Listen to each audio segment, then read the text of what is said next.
తాకట్లో ఉన్న మీ బంగారాన్ని విడిపించి ఆ రోజు ఆన్లైన్ రేటుకి కొంటాం. Sharma gold company.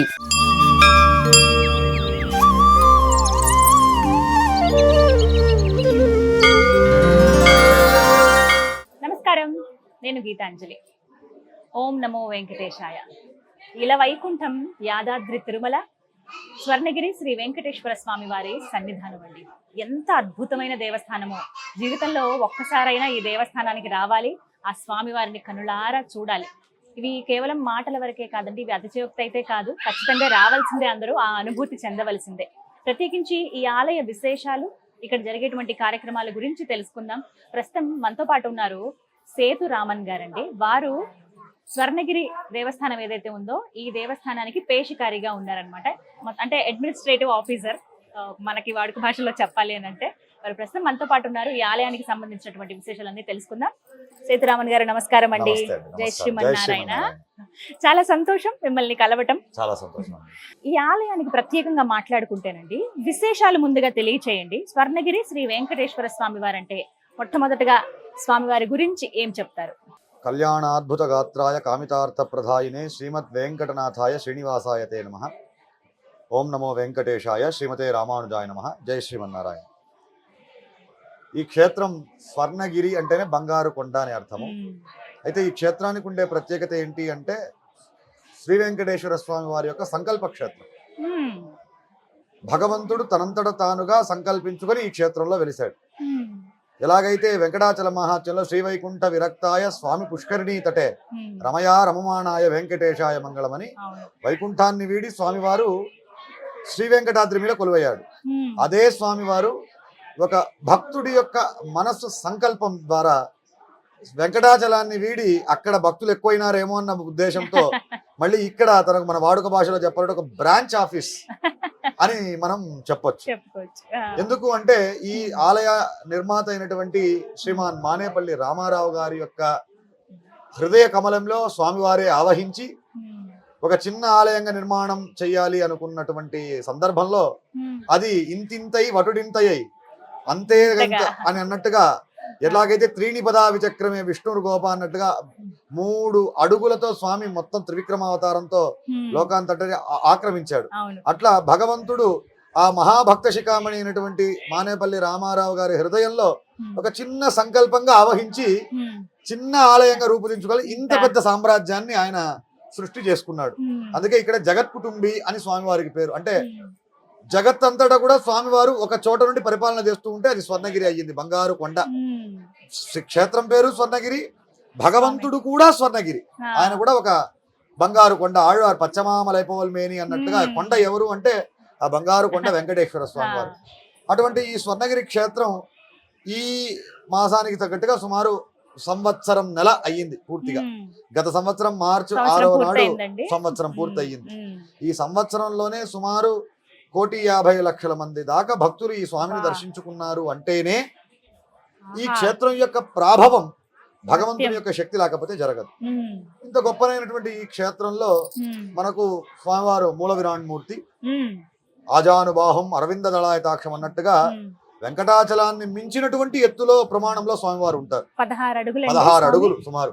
షోడశము అనేదే మనకు హిందూ ధర్మంలో, మనకు మంత్ర శాస్త్రంలో కొన్ని సంఖ్యలకు ఒక ప్రాధాన్యత ఉంది.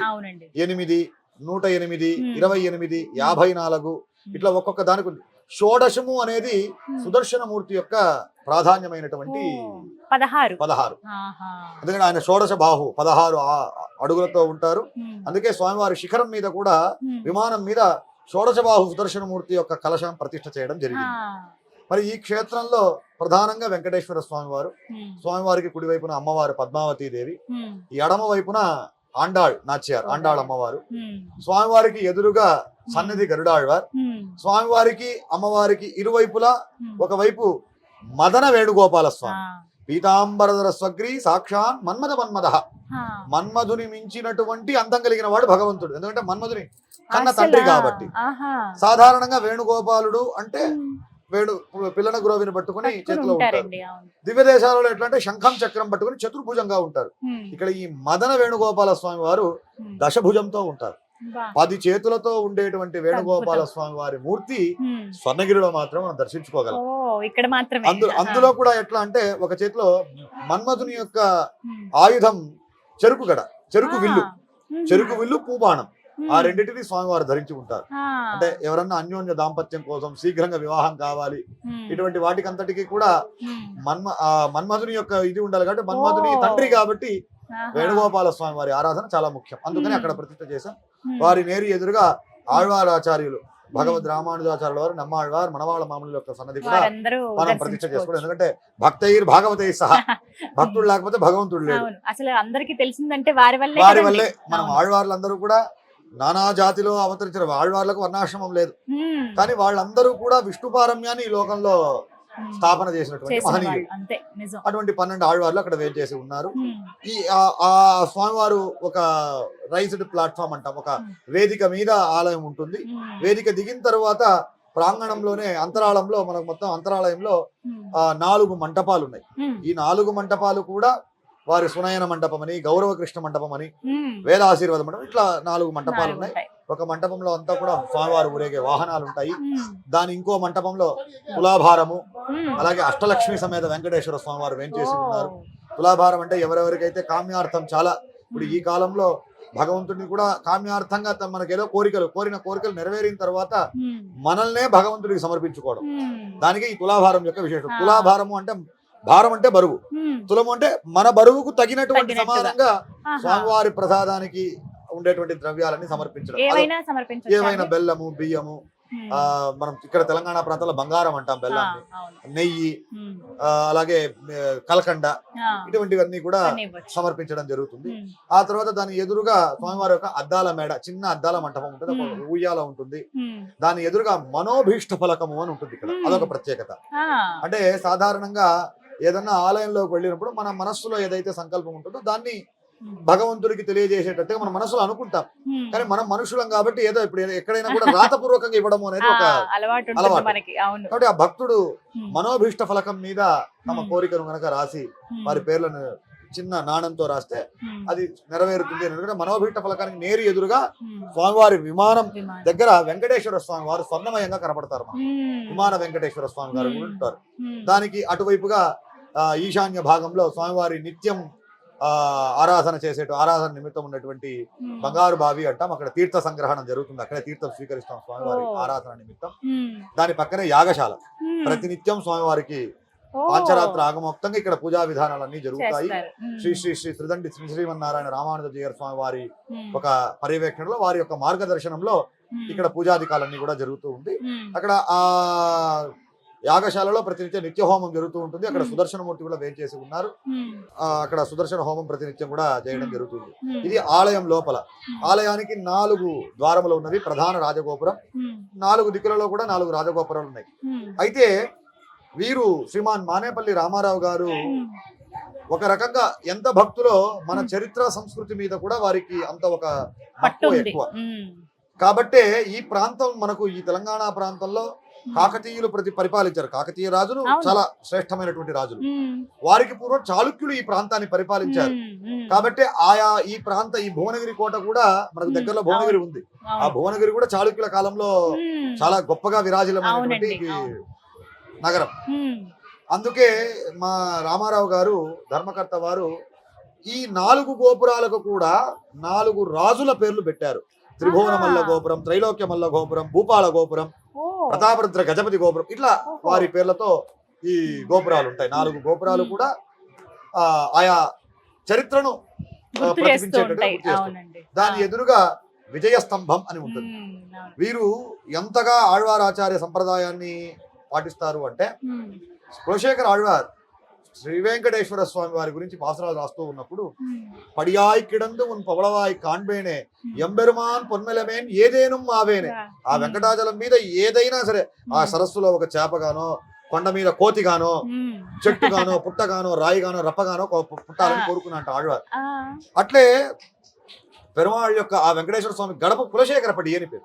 ఎందుకంటే ఆళ్వారు పడియాయ్ కిడందు ఉన్ పవళవాయ్ కాన్బేనే, ఆ స్వామివారి నవ్వుతూ ఉండేటువంటి ఆ చిరు మోమును నేను ఎప్పుడూ చూస్తూ ఉండాలి అని ఆళ్వారు కోరుకున్నారు.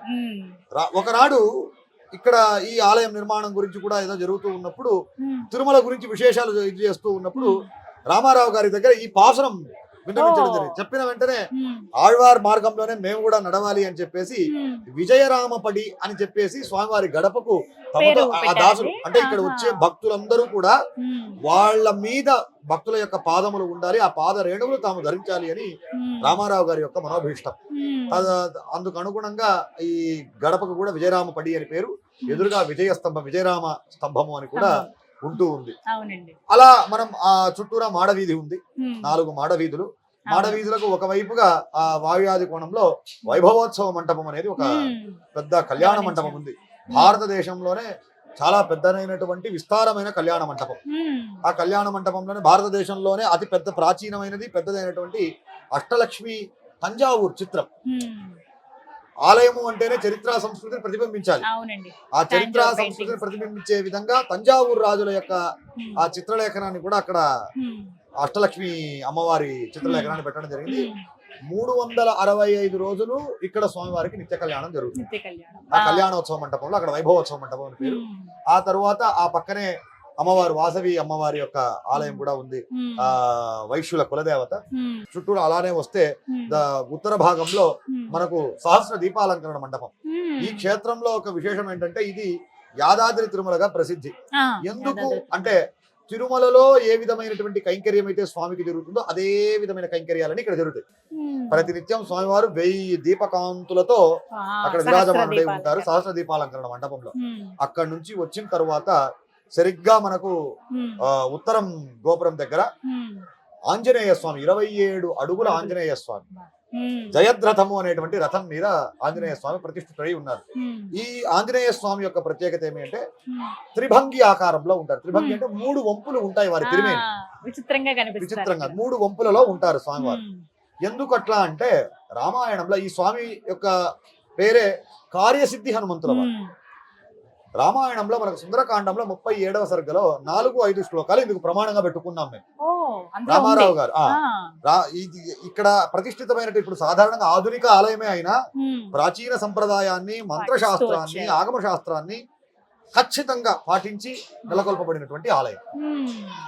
అందులో ముఖ్యమైనది ఏమి అంటే ఈ త్రిభంగి హనుమంతుల వారు మన పురాణ ప్రసిద్ధం. సుందరకాండంలో సీతమ్మ దగ్గరికి హనుమంతుల వారు వెళతారు. హనుమంతుల వారు రాముల సందేశాన్ని చెప్పిన తర్వాత సీతమ్మ ఒక శ్లోకం చెప్పింది. త్వమస్మిన్ కార్యనిర్యోగే ప్రమాణం హరిసత్తమ హనుమన్ యత్నమాస్తాయ దుఃఖక్షయ కరోభవ. ఒకనాడు ఇక్కడ హనుమంతుల వారి కోసం రామాయణ కాలక్షేపం చేస్తూ సుందరకాండం మనం పారాయణం చేస్తున్నప్పుడు ఈ విషయం వచ్చింది.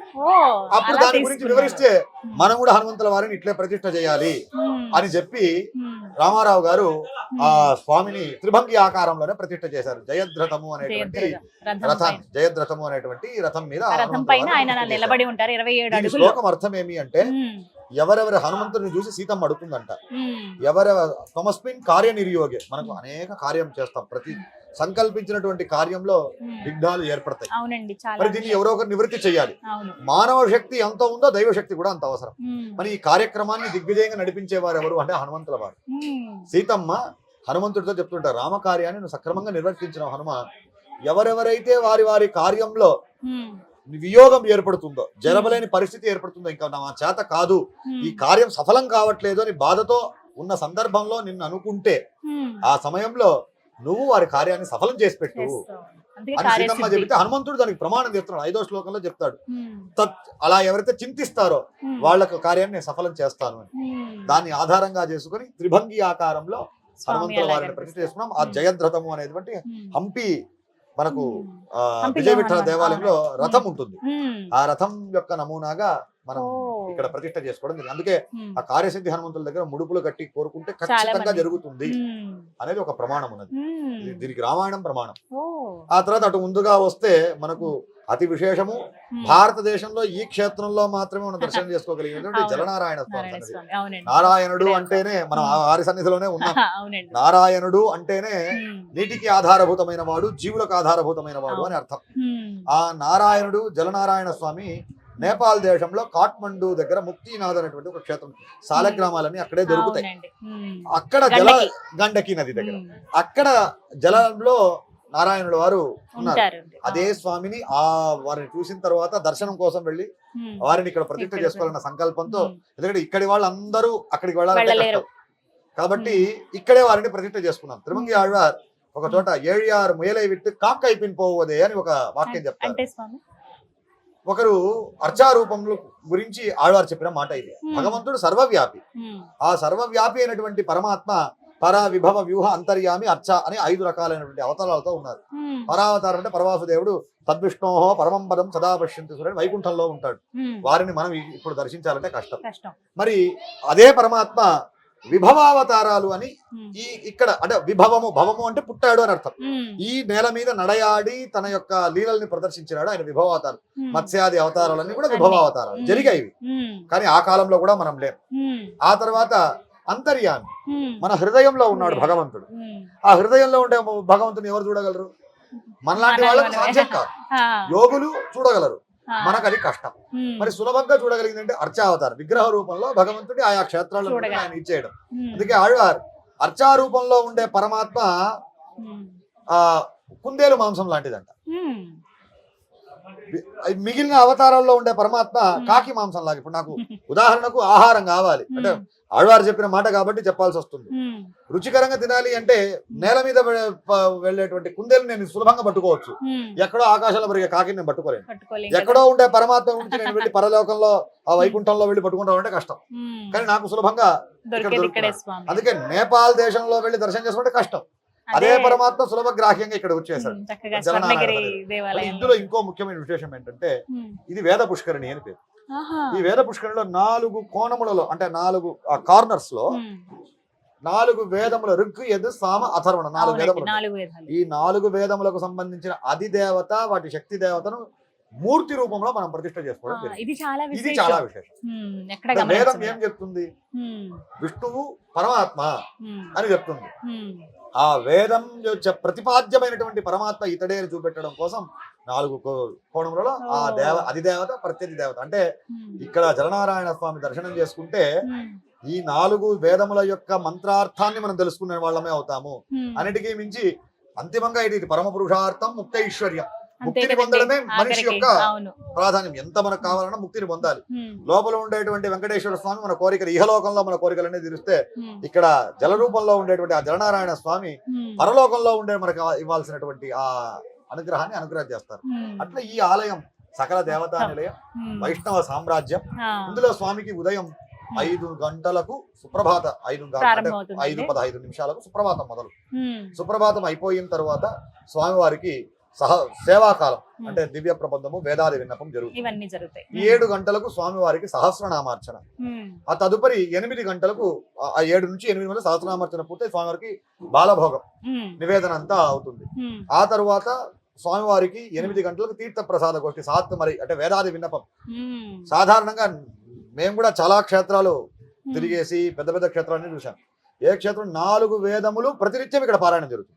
4 వేద పండితులు దీనికోసమే ఉన్నారు. వాళ్ళు డెడికేటెడ్ గా ప్రతినిత్యం స్వామివారికి వేదం పూర్తిగా చెప్తారు. ఇప్పుడు ఈ యజుర్వేదంలో సప్తకాండం వేదం ఉంది అంటే సప్తకాండం రోజుకు ఒక కాండం పారాయణం జరుగుతుంది. అదృష్టం. అలా 8 గంటలకు స్వామివారికి ఆ సాత్మరే తీర్థాది గోష్ఠి జరుగుతుంది. 8 గంటల నుంచి సర్వజనం దర్శనం ప్రారంభం అవుతుంది. 10:30కు స్వామివారి నిత్య కళ్యాణం ప్రారంభం అవుతుంది వైభవోత్సవ మండపంలో. అందాజుగా 12:30కు పూర్తి అవుతుంది. 12 గంటలకు స్వామివారికి మహాహవీర్ నివేదనం అని మాధ్యాన్నిక ఆరాధన అంగరంగ వైభోగం అంటాం. ఆ అంగరంగ వైభోగ నివేదనలు అంటే స్వామివారికి అన్నము, వివిధ రకాలైనటువంటి భక్ష్యం, భోజ్యం. ప్రతినిత్యం స్వామివారికి ఉదయం 5 రకాల ప్రసాదాలు, మధ్యాహ్నం 5 రకాల ప్రసాదాలు. స్వామివారికి అన్ని రకాలైనటువంటి అంగరంగ వైభోగం ఉంటుంది.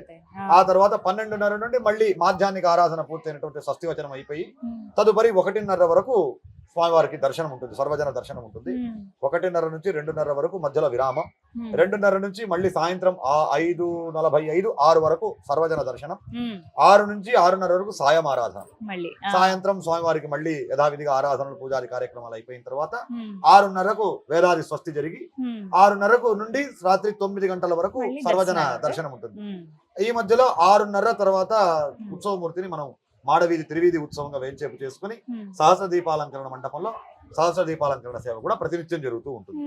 రాత్రి 9:15కు విశేషమైనటువంటిది ఏకాంత సేవ. ఇది చాలా గొప్పగా స్వామివారు అంత అజానుబాహుమూర్తి ఒక ఊగుటులాగా చిన్న బాలుడు లాగా అది చాలా అద్భుతంగా ఉంటుంది ఆ సేవ. శేషసాయి అన్నమాచార్యుల వారి కీర్తనలన్నీ కూడా పాడుతూ మనం స్వామివారికి నిద్రపుచ్చుతాము. 9:30కు ఆలయం కవాట బంధనం జరుగుతుంది. మళ్ళీ యథావిధిగా జరుగుతుంది. మళ్ళీ ఉదయం ఇదే ఉంటుంది. శని ఆదివారాల్లో అయితే మధ్యాహ్న విరామం ఉండదు. ఈ మధ్యలో భక్తులు ఎవరైనా వేదాశీర్వాదం ఉంటది. స్వామివారికి ఇది నిత్య సేవ. వారోత్సవాలు అని చెప్తా, అంటే వారం వారం జరిగేవి. ప్రతి మంగళవారం వాసవీదేవికి అభిషేకము, అలాగే ప్రతి బుధవారం గణపతికి అభిషేకం ఉంటుంది. ప్రతి బుధవారం ఉదయం 9 గంటల ప్రాంతంలో స్వామివారికి అష్టదళ పాద పద్మార్చన, 8 దళములతో కూడినటువంటి బంగారు సువర్ణ పుష్పములతో స్వామివారికి 108 సార్లు వారి అర్చన చేస్తాం. గురువారం తిరుప్పావడ సేవ. తిరుప్పావడ సేవ అంటే ఇప్పుడు అందరూ మనం అన్నాత్వై ప్రజా ఎంతే అన్నట్టుగా అన్నం ఉంటేనే అందరూ బతుకుతాం. మరి అందరికి లోకంలో ఉండే వాళ్ళందరికీ అన్ని విధమైనటువంటి భక్ష్యభోజ్యం లభించాలి అంటే ఎవరు? పరమాత్మ విష్ణు. లోకం బాగుండాలి అంటే ఆయన బాగుండాలి. కాబట్టి ఆ పరమాత్మ వెంకటేశ్వర స్వామి వారికి తిరుప్పావడ సేవ అని సుమారు ఒక 480 కిలోల దాకా పులిహోర ప్రసాదము, లడ్డూలు, వడలు వీటితో విశేషంగా స్వామివారికి ఆ తిరుప్పావడ సేవ జరుగుతుంది. ఆ తర్వాత శుక్రవారం ప్రతి శుక్రవారం సాయంత్రం అమ్మవారికి కుంకుమార్చన, ప్రతి శనివారం స్వామివారికి వసంతోత్సవం జరుగుతుంది. ఇది వారోత్సవం. అది కాకుండా మళ్ళీ పక్షోత్సవాలు అని జరుగుతాయి. అంటే ప్రతి ఏకాదశి, నెలకు 2 ఏకాదశులు. ఈ 2 ఏకాదశులలో స్వామివారికి అభిషేకం జరుగుతుంది. తెల్లవారుజామున 3 గంటలకి అభిషేకం జరుగుతుంది. మాసోత్సవాలు అంటే ప్రతి మాసం వచ్చేటువంటి రోహిణి నక్షత్రం రోజు మదన వేణుగోపాల స్వామి అభిషేకం. ఆ తర్వాత మనకు మృగశిర నక్షత్రం రోజు పద్మావతి అమ్మవారికి, పూర్వఫల్గుని నక్షత్రం రోజు ఆండాళ్ అమ్మవారికి, ఆరుద్ర నక్షత్రం రోజు రామానుజుల వారికి, ఇలా మాసోత్సవాలు జరుగుతాయి. ఇది కాకుండా సంవత్సరోత్సవాలు.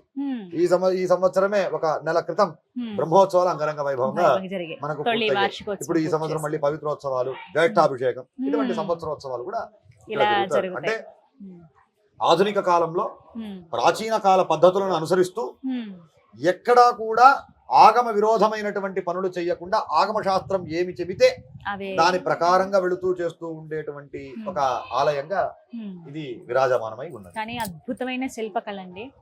ప్రారంభం నుంచి చూసుకుంటే ఆర్చ్ ఏదైతే ఉందో, ఎంట్రన్స్ అంటారు కదా, ప్రవేశ ద్వారం ఏదైతే ఉందో, అక్కడి నుంచి రామానుజుల వారు అలా కూర్చుని ఉంటారు. అక్కడి నుంచి నా భూతో నా భవిష్యత్తు అంత అద్భుతంగా కనిపించింది. ఈ విషయంలో కూడా మా ధర్మకర్త గారు చాలా ఇంట్రెస్ట్ తీసుకున్నారు. వారి కుమారులు ఇద్దరు, మురళీకృష్ణ గారు, గోపీకృష్ణ గారు, వారైతే వాళ్లకు తిండి తిప్పలు అన్నీ ఇక్కడే.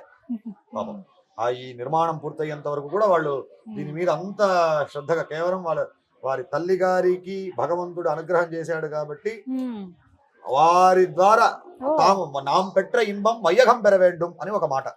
నేను పొందిన సంతోషాన్ని లోకమంతా పొందాలి. చెరుకు నేను తాగాను, ఇప్పుడు నేను ఒక్కనే చెరుకు రసం తాగాను అనుకోండి, ఆ తీపి నాకే తెలుస్తుంది. అదే మనం అందరం కలిసి తాగాను, కూడి ఇరుందు కురుందేలో రంభ ఆలయ నిర్మాణం యొక్క విశేషమే అది. ఇక్కడ మీరు శిల్పకళ గురించి చెప్పారు కాబట్టి ఇక్కడ ప్రాచీన కాలంలో మనకు ఆగమశాస్త్రం అంటేనే శిల్పశాస్త్రం కూడా మిళితమే. అందులో మనకు పల్లవులు, చోళులు, చాళుక్యులు, విద్యానగర రాజులు, కాకతీయులు, వీళ్ళ శిల్ప శైలి అన్ని చోట్ల మనకి ఇక్కడ కనపడుతుంది. మీరు ఆర్చ్ అన్నారు. ఆర్చ్ మనకు విజయనగర రాజుల ఇక్కడ ఆ యాళి నాయక రాజుల కాలంలో చాలా విశేషం. ఆ యాళి శిల్పాలు ఉంటాయి. ఆ తర్వాత మీరు ఆలయం లోపలికి వెళితే స్తంభాల మీద మీకు యునెస్కో సైట్ ఒకటి ఉంది గుజరాత్ లో, రాణి కి వావ్ అని, అంటే ఆ దిగుడు బావి. అక్కడ శిల్పాలు అత్యద్భుతంగా ఇంటిమేట్ పిక్చర్, చాలా మైన్యూట్ వర్క్ చేస్తుంటారు. దాన్ని చూసిన తర్వాత ఇన్స్పైర్ అయిపోయి ఇటువంటి అక్కడ ఉండాలి స్వర్ణగిరిలో అని చెప్పి మనకు ఆ రాణికి ఒక్కొక్కటి తీసుకొని మనం చేయడం జరిగింది. ఈ గోపురాలన్నీ కూడా ద్రావిడ శైలిలో నిర్మాణం, విజయనగర చక్రవర్తులు చోళుల కాలంలో ఉండేటువంటి నిర్మాణం. ఇట్లా ఒక్కొక్కరి దగ్గర ఇప్పుడు మీరు ఇవి చూసారనుకోండి, ఆ వేద పుష్కరిలో ఉండేటువంటి విమానాలు ఉత్కళ శైలి. మనకు పూరి జగన్నాథ్ వాళ్ళ విమానాలు ఎట్లుంటాయి అట్లుంటాయి, ఉత్కళ శైలి అంటారు. అన్ని దివ్య దేశాలు ఇక్కడ కనపడతాయి. ప్రత్యేకించి విన్నానండి, 108 దివ్య దేశాల దగ్గర ఉన్నటువంటి ఆ మట్టిని తీసుకొచ్చి స్వామివారు ఎక్కడైతే ప్రతిష్ఠితం అయ్యారో అక్కడ వేశారు. మీరు యథార్థంగా మీరు చెప్పింది 100% నిజం. దివ్య దేశాలలో ఇప్పుడు సాధారణంగా ఎక్కడైనా ఒక మూర్తిని ప్రతిష్ఠ చేసేటప్పుడు ప్రాచీన క్షేత్రాల నుంచి ఆ శక్తిని తీసుకున్నట్టు ఒక భావనతో అక్కడ ఉండేటువంటి మట్టిని కానీ రాయిని కానీ తీసుకొచ్చి నిక్షిప్తం చేస్తారు. మన స్వర్ణగిరి యొక్క విశేషం ఏంటంటే స్వామివారి మూలవిరాన్మూర్తులు వేం చేసినటువంటి ఆ గర్భగృహం అక్కడంతా కూడా వివిధ దివ్యదేశాల నుంచి మన్ను పవిత్రమైనటువంటి మట్టి రాళ్లను తీసుకొచ్చి నిక్షిప్తం చేశారు. చాలా సాలిగ్రామాలు మనం దాంట్లో నిక్షిప్తం చేశాం, యంత్ర ప్రతిష్ఠ చేశాం. ఈ తీర్థం వేద పుష్కరిణిలో గండకీ నది, గంగా, గోదావరి, కృష్ణవేణి, తుంగభద్ర ఇత్యాది అన్ని పుణ్యనదుల తీర్థాలు దీంట్లో అన్ని విశేషమే. అన్ని విశేషం. ఇక్కడ స్వామికి ప్రసాదం ఏమి ఇష్టం అండి? ఆయనకి వెంకటేశ్వర స్వామి అంటే తెలుసు లడ్డూలు. లడ్డూలతో పాటు స్వామివారికి వడలు కూడా చేస్తారు, మిరియాలతో కలిపినటువంటి వడలు. అది కాకుండా ప్రతినిత్యం స్వామివారికి పులిహోర, దధ్యోజనం, చక్కెర పొంగలి, కేసరి ఈ విధమైనటువంటి భోగములన్నీ కూడా నివేదన చేస్తాం. అది కాకుండా స్వామివారికి మాత్రమే ప్రత్యేకంగా అప్పాలు. అప్పాలు అంటే బియ్యపిండితో చేసేటువంటి ప్రసాదం అప్పం నివేదన చేస్తాం. ఆ తదుపరి స్వామివారికి సాయంత్రం పూట గుగ్గిళ్ళు, శనగలతో గుగ్గిళ్ళు నివేదన చేస్తారు. మధ్యాహ్నం పూట అయితే స్వామివారికి అన్నం, శుద్ధాన్నం, ఆజ్యం, దాంతో పాటుగా మళ్ళీ స్వామివారికి మంచి కూర, అది కాకుండా పాయసాన్న నివేదనం, అన్ని ఇష్టమే ఆయనకి. కానీ మనకి ప్రసాదంగా అయితే ఇక్కడ లడ్డు, పులిహోర, వడ మనకు భక్తులకు అందజేస్తాం. అది కాకుండా ప్రతినిత్యం వచ్చేటువంటి భక్తులకు ఉచితంగా కూడా ప్రసాదాలు స్వామివారి గర్భగృహంలో ఏమైతే నివేదన చేస్తారో అది దొప్పల్లో అందరికి నివేదన అందరికి పంచడం. ఇది కాకుండా ఇంటికి ఎవరైనా తీసుకుని వెళ్ళడానికి మనకు లడ్డూలు, వడలు కూడా కౌంటర్స్ లో మనం కొనుక్కోవచ్చు. వెంకటేశ్వర స్వామి వారిని అసలు ఏమని వేడుకోవాలి, ఏం కోరుకోవాలి? ఇక్కడికి వచ్చిన భక్తులందరూ కూడా ఆయన్ని చూస్తూ అలా ఉండిపోతారు, అంతే. ఏం అడగబుద్ధి అయ్యిందండి ఇంకా ఆయన చూసాక. అటు తిరుమల వెళ్ళినా తిరుమల ఏ అనుభవం ఉంటుంది. సాధారణంగా తిరుమల వెళ్ళిన చెప్తారు, స్వామిని చూసామంటే ఏం కోరుకోవాలనుకున్నాం మర్చిపోయినా గరుడగంభం దాటి లోపలికి వెళ్ళిపోతే మర్చిపోతాం, ఆయన ఆధీనంలోకి వెళ్ళిపోతాం అంతే. ఇక్కడ మరో ప్రత్యేకత ఏంటంటే ఈ అష్టలక్ష్మి మంటపంలో కూడా ఉంటుంది, అక్కడ వేదాశీర్వాదంతో కూడా జరుగుతుంది. ఆ స్వామిని చూస్తే మనకి ఏం కోరుకోబుద్ధి అవుతుంది? స్వామి నాకు కావాల్సింది ఎవరు? ఆయనే, అంతకు మించి మనకేం లేదు. అయితే మనం మనుషులం కాబట్టి కామ్యార్థం మనకు ఉంటుంది. మనకు భార్య, పిల్లలు, కుటుంబము ఇవన్నీ ఉంటారు, మన పరివారము ఇదంతా. వాళ్ళందరి క్షేమం కూడా వాళ్ళు ఎక్కడో ఇంట్లో ఉంటారు, మనం ఎక్కడ. కాబట్టి మనం సాధారణంగా భగవంతుడి దగ్గర జరుగుతున్న ఆలయం యొక్క నిర్మాణం ఉద్దేశము సర్వజనీనం, లోకక్షేమం. కాబట్టి భగవంతుడి దగ్గర మొట్టమొదటి కోరుకోవాల్సింది అందరూ బాగుండాలి. అందులో నా కుటుంబము నేను ఉండాలి అని. నిజమే స్వామి, నేను బాగుంటే నాలాగా అందరూ కోరుకుంటే లోకమంతా క్షేమంగా ఉంటారు. కాబట్టి ఈ రాజ్యం, రాష్ట్రం సుభిక్షంగా ఉండి అందరూ అన్ని విధమైనటువంటి క్షేమాన్ని అనుభవిస్తూ ధర్మబద్ధంగా జీవించాలి. ఆ ధర్మబద్ధమైనటువంటి జీవనాన్ని మాకు అనుగ్రహించుకొని భగవంతుని వేడుకోవాలి. కష్టం వస్తుంది, సుఖం వస్తుంది, ఇవన్నీ కూడా ఎట్లా అంటే కాలం మారినట్టే. శిశిర ఋతువు పోయి వసంతం వచ్చింది, వసంతం పోయి వర్షం వస్తుంది, ఇది అంతే. కష్టం ఉంది అంటే సుఖం వస్తుంది, సుఖం ఉంది అంటే కష్టం వస్తుంది. ఏ సమయంలో కూడా నిశ్చలంగా ఏ విధమైనటువంటి కష్టం వచ్చింది అని మనము కుంగిపోకూడదు, సుఖం వచ్చింది అని పొంగిపోకూడదు. ఈ విధమైనటువంటి ఒక సమమైనటువంటి మనస్థితిని అనుగ్రహించాలని భగవంతుని కోరుకుంటే జీవితము సుఖమయము. అంత్యకాలంలో వైవిల్ కాలమెల్లా ఉడలాయమన్ని వడివిడియా అడిమై చెయ్య వేండున్నా, ఇవన్నీ మనకు సిద్ధించాలి అంటే భగవంతుణ్ణి వేడుకోవడం తప్ప ఇంకో మార్గం. అందుకే విరామం అంటూ రెస్ట్ అనేది లేకుండా, విశ్రాంతి అనేది లేకుండా భగవంతుడికి కైంకర్యం చేయాలి, అది కోరుకోవాలి మనం భగవంతుడు. అది నిజంగా అడగాలి స్వామి. మామూలుగా మేమంటే ఎప్పుడో ఒకసారి వస్తాము, దర్శించుకుంటాం, అదే మహద్భాగ్యంగా మేము భావిస్తాం. అలాంటిది మీరు ఎప్పుడు స్వామి సేవలోనే ఉంటారు కదా, ఎన్నేళ్లుగా ఈ సేవలో? ఈ ఆలయ నిర్మాణమైనటువంటి 2వ నెల నుంచి నేను ఇక్కడే ఉంటున్నాను. మామూలుగా మీరు ఏ వయసు నుంచి స్వామివారి సేవలో ఉన్నారు? మా పూర్వులు, మా పెద్దల కాలం నుంచి తరతరాలుగా మాది అర్చక వృత్తి. అహోబిలం అనేటువంటి దివ్యక్షేత్రంలో మేము అర్చకులుగా మా పెద్దల కాలం నుంచి ఉన్నారు. ఒక 16-17 ఏళ్ల నుంచి, అంటే మాకు ఈ విద్యాభ్యాసం అయిన తర్వాత నుంచి ఈ స్వామివారి సేవలోనే మేము. మీకు కలిగినటువంటి నిదర్శనాలు ఏమైనా మాతో పంచుకుంటారా? ఈ స్వర్ణగిరి క్షేత్రానికి వచ్చిన తర్వాత గత సంవత్సరం జూలై నెలలో నేను ఇక్కడికి రావడం జరిగింది. మార్చి నెలలో ఆలయ నిర్మాణం అయింది.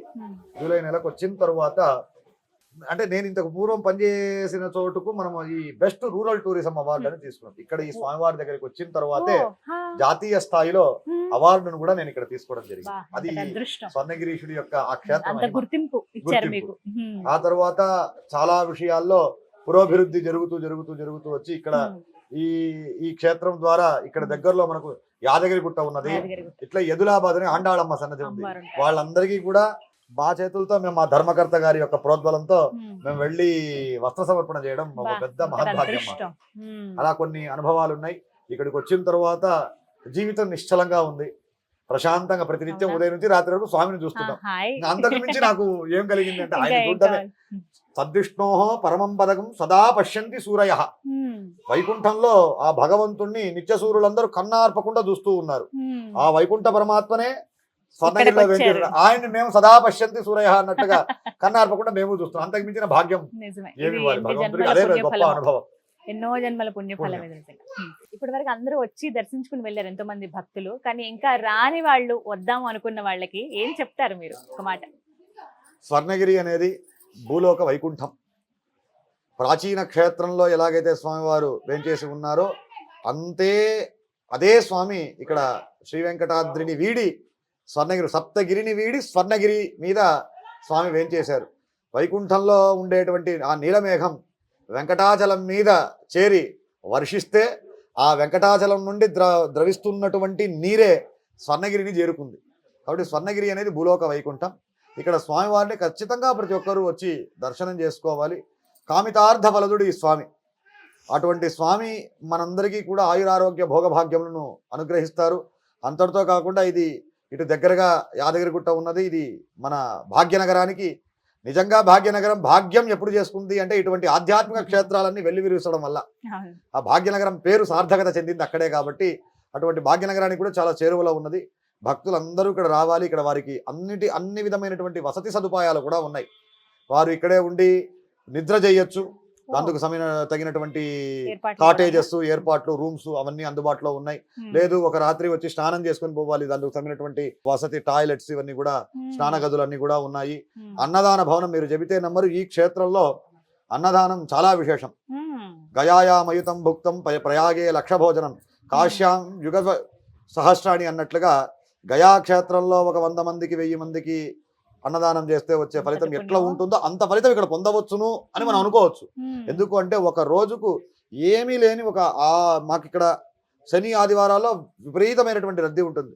1,00,000 మంది దాకా వస్తారు ప్రతి శనివారం.